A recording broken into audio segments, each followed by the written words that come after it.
இந்த சுவையான சத்து மாவு அடை செய்கிறதுக்கு நான் ஜோஸ் மல்டிகிரெயின் சத்து மாவு தான் எடுத்திருக்கேன்.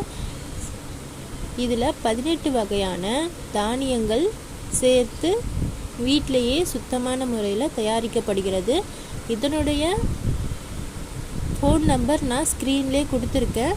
இதில் நீங்கள் வாட்ஸ்அப் மூலமாகவும் ஆர்டர் பண்ணி வாங்கிக்கலாம். இந்த சத்து மாவு பவுடரை 8 மாத குழந்தையிலேருந்து பெரியவங்க வரைக்கும் எல்லாருமே சாப்பிடலாம். ப்ரெக்னென்சி உமனுக்கு ரொம்பவே இது நல்ல ஒரு சத்தான இணை உணவாக இருக்கும். நான் ஜோஸ் சத்து மாவில் அதிரசம் செஞ்சுருக்கேன், அதோட கேக்கும் செஞ்சுருக்கேன். இப்போ நான் அடை செஞ்சுருக்கேன். சத்து மாவு கஞ்சி இந்த மாதிரி நிறைய வீடியோஸ் என்னோடய சேனலில் அப்லோட் பண்ணியிருக்கேன். என்னோடய குழந்தைங்களும் ரொம்பவே டேஸ்ட் நல்லா இருக்குன்னு விரும்பி சாப்பிட்றாங்க.